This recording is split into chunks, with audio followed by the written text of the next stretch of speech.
Calling all sports fans and athletes. Have you ever longed for a place to converse about your passion for sports? Hang out, talk sports, meet athletes, and be heard. Sports Chat TV. And here's your host, Brooke Brown.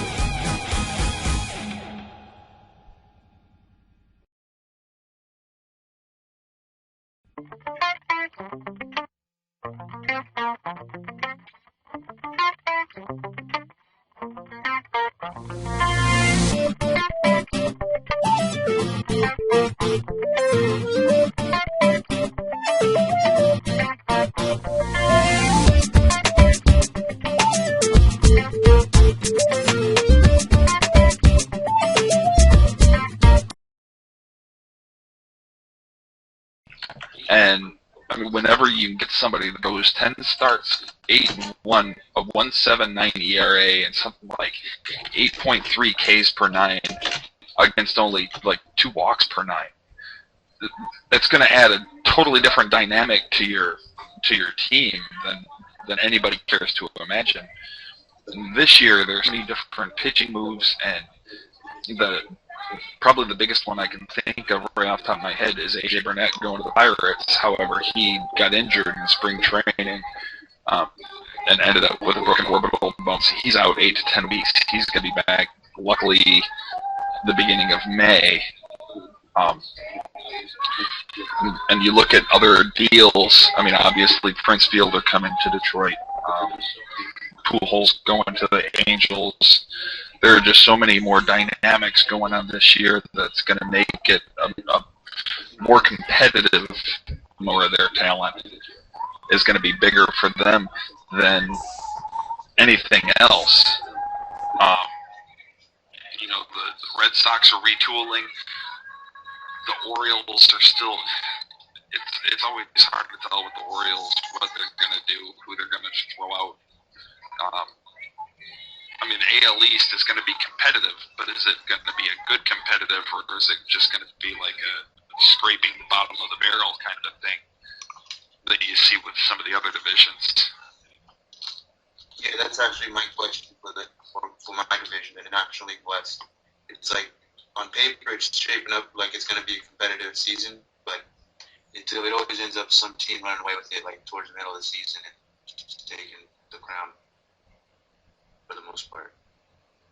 And I think that's probably going to be the key. A lot of the divisions, like I was saying, the AL East is going to be a competitive division. You have the Rays, who have been doing pretty well the last few seasons. And obviously the Red Sox and the Yankees are going to do something. But then you throw, who else in maybe the Orioles or the Jays? And one of those guys might make some. As far as I know, the Orioles. Yeah, I think Toronto's way better off than Baltimore could ever dream of being right now. I mean, yeah, they the Rays have Ricky Romero, and he's a good pitcher. He's got good stuff. It's just Baltimore has no his unknown is whether he can sustain it for a full year. Pretty much doesn't have anybody. Don't they have like some kind of no-name pitcher? And Tejada just left last season, didn't he? Or the season before last? After 2010. I can't remember where Tejada went, but yeah, he's not there anymore. They really don't have much of anything. Yeah. Matt Wieters is the only name that sticks out to me. Ramirez coming back? I was listening to the game today because the Athletics played the Dodgers, and they talked about him for a minute, but I didn't get a lot of information on whether he might come back or not. But as far as I know, the last few weeks he's been making some noise with the Oakland Athletics, trying to get a deal with them or something. Yeah, Manny actually did sign a 1-year contract with the A's. However, he still has a 100-game suspension to serve. That's right. Yeah. Yeah, that's gonna hurt his season in a big way. And Brooke, you haven't chimed in with any fan comments at all?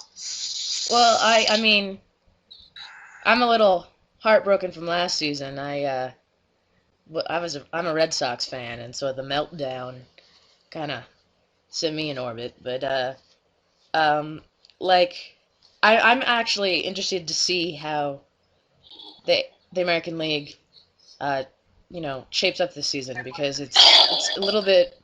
I think, in my opinion, I think the Yankees are less intimidating than they used to be. I think that there's a lot more talent to go around the league, and I think that people are quick to say that the Yankees are going to do something, but that's just on their reputation. I don't know if, I mean, we didn't have the Yankees get very far this past season, so it's. I think it's great to see the diversity in the league and how things are becoming a little bit more even, whether it's in the National League as well or in the American League. So I don't know. It'll be interesting now that we have a new manager and a new general manager, how the Red Sox organization cleans up, considering the rules they've now reinstated in the clubhouse.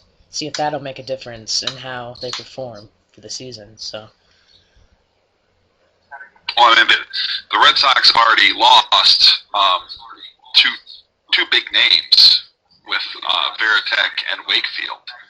Yeah. And those are probably the most veteran of veteran players that you could possibly dream of having.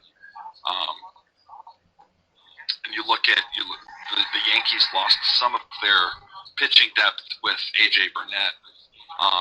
The only real name that pops out for me with the Yankees rotation anymore is CC Sabathia, and that's it. Other than him, nobody is really like, oh crap, we gotta swing bats against this guy today. I mean, all their other good stuff that they have is in the bullpen, and you're only going to see a bullpen pitcher maybe one time at the most through a lineup. I mean, you look at Toronto. Yeah, they have Draybeck, and they've got, and he's young, and he's going to be something to watch over the next few years. And then Romero. The only question mark with Toronto is are they going to be able to take those pitchers and string together a full season, as opposed to just having one pitcher maybe be a 15. I think Romero probably gets somewhere in the neighborhood of 15 to 18 wins this year. But what do the rest of them have? How many wins are they going to get out of their starting five, as opposed to having to dig deep into their bullpen and wearing them out early? What's your expectations on that guy? Like, what's Under expectation on Romero? Probably, yeah. And he's been in the league, 5 years now? 5, yeah, that's what I thought. Yeah, it's just like boy Chad Billings on my team. He's been in the league for about 6 or 7 years now, and after his second year, he had a great second year, and everyone thought that his third and fourth year were going to be phenomenal, and he kind of took a nosedive. I think he won 18 games was his high in 2007 or something like that. And then he came back the next year and won like 12. And the next year won like, I think 12 or 13. So it's like, it's real hit and miss with pitchers. They'll be like flashing brilliance, excellence. And then, the next 3 games they'll do really bad. The next season they'll have just crap numbers. Well, I mean, but that's the same thing that's happened with, right off the top of my head, Justin Verlander. Yeah. He had a 17-win season his rookie year. He wins the Rookie of the Year. The next season, he ends up with 18 wins. But then the third season, I think he ended up with something like 12 or 13. He had an elevated ERA. His walks per 9 were up. And he didn't look anything like the guy that we had out on the mound in his first season. But then after that, it's almost like he just calmed himself down and let everything happen around him, as opposed to saying, I got this, I have to have this. Right. And he's giving a lot of his trust back to the people behind him. And the Dodgers have Clayton Kershaw still. I mean, there's a bona fide, very good pitcher Absolutely. And if they can build their rotation around him, then I think the Dodgers will be fine because they still have Matt Kemp locked up. They still have a decent defense behind the pitcher. They just have to start worrying about what their rotation is going to look like, and then they can worry about who's going to support Matt Kemp. Not worry about pitchers. So Right. much pitching. Who's going to pitch to Kemp? He's gonna get his no matter what.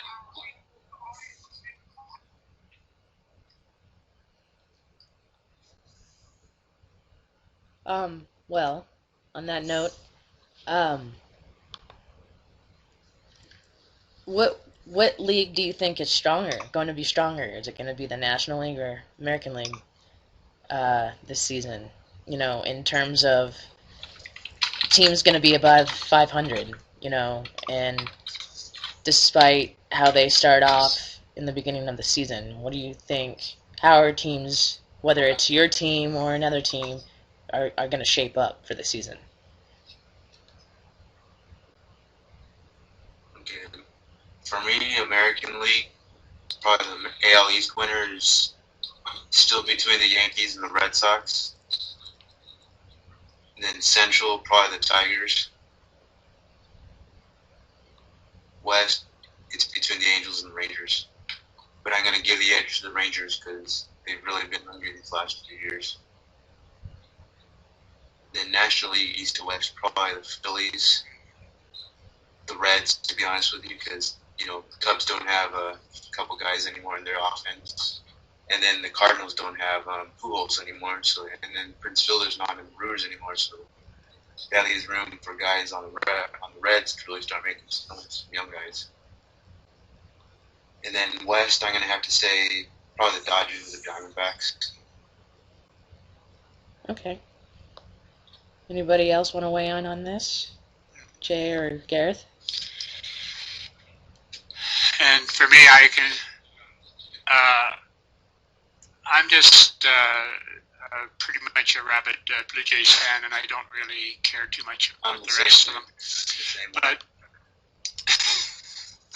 well, yeah. I have for 20 years worked nights, and mainly I'm concerned with whatever radio stations are broadcasting a baseball game. And I think that two underrated teams that might do something is still Milwaukee and the Minnesota Twins. They have a baseball culture there, and they're trying to compete, and it's hard to compete without getting the money. But I think that that's sort of the haves and the have-nots, and people like Toronto or Milwaukee or the Twins, they have to develop players, and I never know from one year to the next who's going to come up out of their farm systems and make a splash. But I do think that with the five teams in the postseason, that the Blue Jays do have a chance, maybe just a one-game chance, but I do think they have a chance of going to postseason. And I guess the final thing I'd like to say is I think a lot of people do not care about the All-Star game, but the fact that the team that has that wins the All-Star team, that league gets the home field advantage in the World Series. I think the players are going, or maybe the management rather, are going to have to start understanding that that's a bigger deal than people like home to field say. advantage when you have homer umpires. It does make. Yeah, in the postseason, it's a big Yes. advantage on baseball. So No, go ahead, finish. Well, sorry, I was just gonna put in this. We have a outside viewer viewing the stream as we speak, and they wanna. Okay. They want the panel Good. to answer this Hello, outside question. viewer.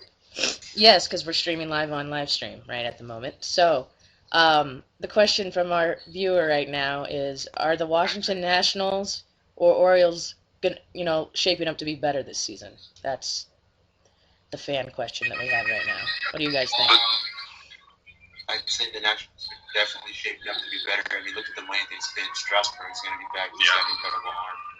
And a few other guys that I know are up and coming. A couple of years, I think. The Nationals have a much better shot at being contenders this year.